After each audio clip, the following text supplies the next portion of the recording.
I have a really important question to ask you. When you were a child, did you always want to become a strong and independent adult who always had his life together? And now that you've worked hard to become the adult that you always wanted to be, do you feel lost and empty inside? And do you feel like you don't even know yourself anymore? Well, if that's the case, then you're in the right place. Welcome to Mindscream. When you were a child, do you remember doing something that you were maybe passionate about? Maybe it was your love for sketching, maybe it was your love for doing music or making videos. And did you stop doing these things just for the sake of adulthood?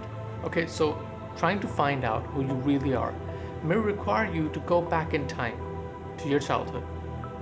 But you may also be asking, rightfully so, that what does my adulthood unhappiness have anything to do with my childhood? Well, according to science, if you're an unhappy adult, it's because you never really entered adulthood and you're still a child. But how's that possible? I mean, adulthood is something that you grow into. Your childhood just ends one day and you become an adult another day, says the person who is naive. The smart person really knows that the line between childhood and adulthood is rather arbitrary. But how is that possible? How is it possible that someone who's in their 40s, who has kids of their own, who's doing a great job, still be, a 40-year-old child? It's not even possible. Well, it is. And in order to understand that a little more deeply, let's look at how children develop. When you're a child, you have two things going for you. One is your pure creativity, and the other is experience. Creativity allows you to imagine the world in an idealistic way. What would the world look like if I designed it perfectly, if I designed it the way that I think the world should be? And this is where all the creative ideas spawn. This is where you get to become who you really are. This is the foundation of who you are as a person when you look at the world a different way. But it's also the little things that enable your creativity to flourish. Maybe it's taking a bike ride with your dad on a Sunday. Maybe it's sketching. Maybe it's painting. Maybe it's listening to music. All these small experiences that can spark creativity can define your personality for years to come. These are the things that connect you to your fundamental real self, someone who's inside, deeply touching a part of you, because you're pure, you're just doing what you love. That is fundamentally you. But what if you have experiences that don't spark creativity? What if you have experiences which have a negative impact on you? See, your personality when you're a child is like a blank piece of paper. Any negative experience can leave a permanent mark because it's like a stamp, imagine like an ink mark on a blank piece of paper. It's gonna get, stained for the rest of its life. And so having these bad experiences is just like having a label on a blank piece of paper. So imagine that you're a child. Imagine that you dream of going to California, building that tech company, leaving Pakistan one day, being happy there. But what if you fail in school? What if you have a bad teacher who tells you that it's not possible? What if you have a parent who kicks you down when you fail badly in school? All these negative experiences can leave that impression on that on that white piece of paper, defining you for the rest of your life. So whenever you're standing up to do something for yourself, whenever you're dreaming big and you want to make that move, you're going to be hearing doubt in your ears. You're going to be hearing that you're not good enough, that you're not capable enough. And the bad part is that these negative experiences, the labels that you've collected, you're not hearing your voice at that time when you're kicked down and you're desperate, and you're hearing the voice of all these labels that you've connected throughout your years. Labels that say that not intelligent, that you're not creative, that you won't be able to make it big, that you are not as disciplined, that you're not as consistent. All these things you're gonna hear are not your own voice. but the voice of all these labels that you've connected. If childhood was a time when you were free spirited, you were sensitive, and you were creative, then adulthood is a time when you're not as creative, you're not as sensitive, you tend to become stronger, more rigid as a person, and you're much more sort of contained compared to when you were a child. People become that way in their adulthoods because they want to run away from the sort of weak, unprotected childhood that they had. And so, in this quest to run away from, anything that reminded them of their childhood, they're also like, putting layers of blankets under, the bad labels that their relatives or friends or, people gave them.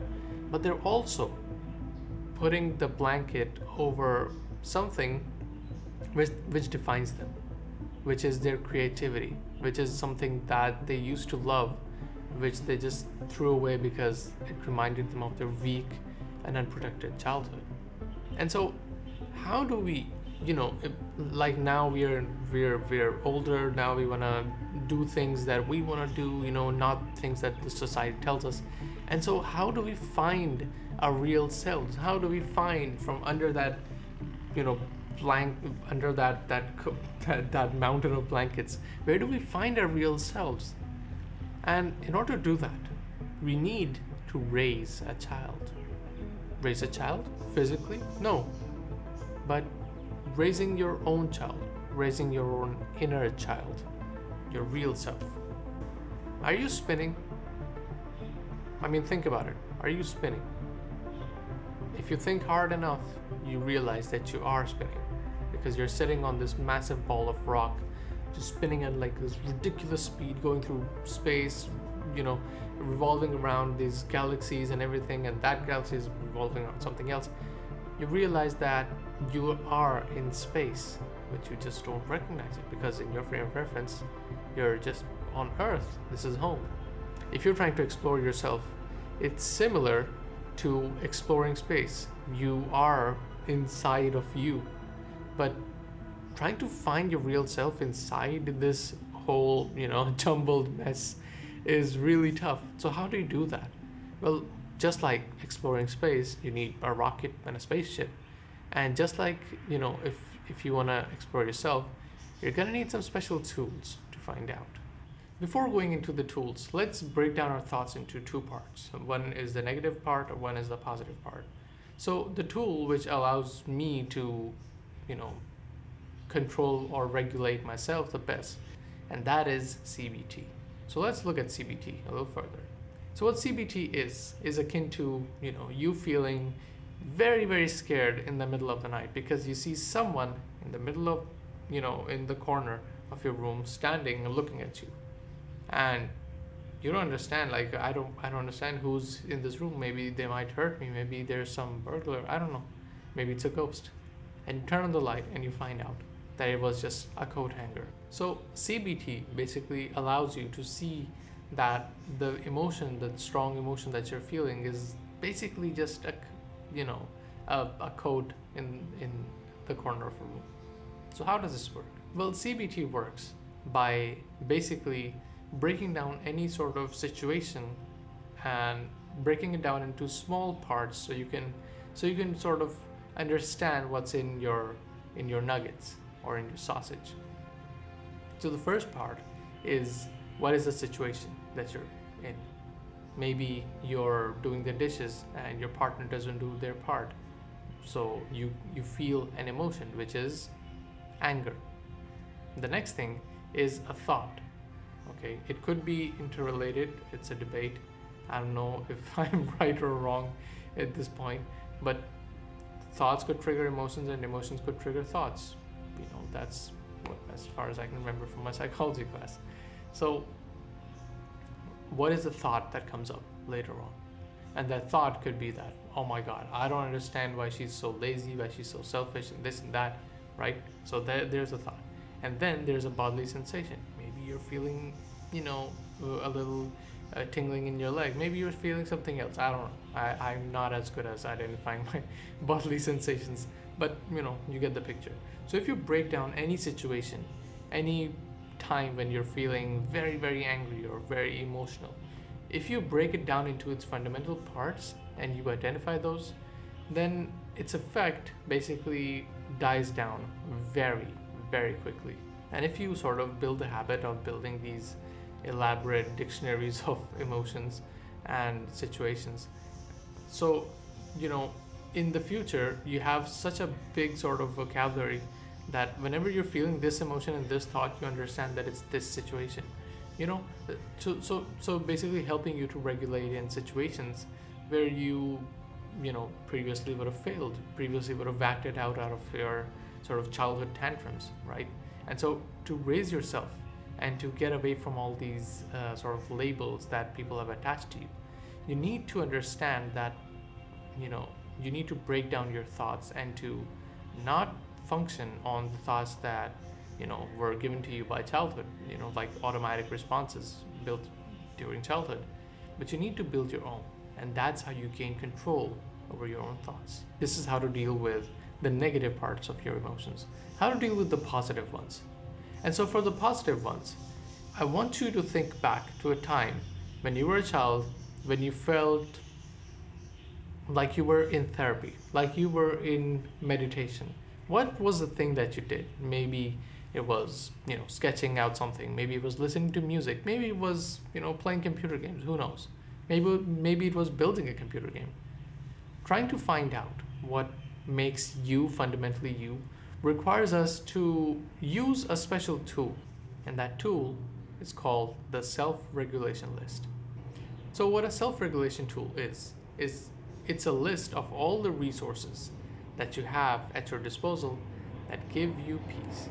So you can imagine that, you know, you were a child and you liked to sketch out a lot, and you still sort of do, but you stop doing that in the name of adulthood. So what you can do to heal yourself is to sort of make this list of 10 to 15 things that can really help you to sort of identify the things that are very therapeutic to you, very meditative to you. And you won't realize the effects of this list, but I did, you know, when I made my list like a year ago. And you would not believe that it helps you to basically find out for real why you're drawn to those things, why you're, for example, I'm into motorcycle riding, right? And I could not understand why I loved motorcycle riding, but I recognized from this list that, okay, I like motorcycle riding because, you know, I used to roam around the city with my dad on his motorcycle on the weekends. And so, you know, you can sort of imagine that it connects you back to the things that you actually love, because you're fundamentally the same person. The things that you liked aren't going to change probably. Maybe you would add some new things as you experience new things, but mostly you'll have the sort of things in your arsenal. You just need to find it through the rubble. And this resource, I crap you not, is the best resource, the best tool you can have to find out who you really are. And for example, a few months ago, I made the promise to myself that I would, you know, not restrict myself when I'm drawn to doing the things that are in my resource list. And I've been the happiest person I have ever been in my entire life. And so these two tools, and with this new found understanding of how to reach your real self, maybe you'll be able to reach a conclusion which would be like completely different from what you're experiencing right now. Maybe what you think you are right now is completely different from the real person that you are. And so I suggest you use these two tools. Reach me out in the comments. I'll sort of help you out. If you have like severe emotional problems like I did, if you have like ADHD or you have like anxiety issues, go consult a therapist. I hope this episode was helpful. I hope you find out who you really are. I hope that the dream that you've had in your mind becomes reality, and that's why I'm here, to help you do that. And until the next episode, I'll see you next time. Thank you for watching.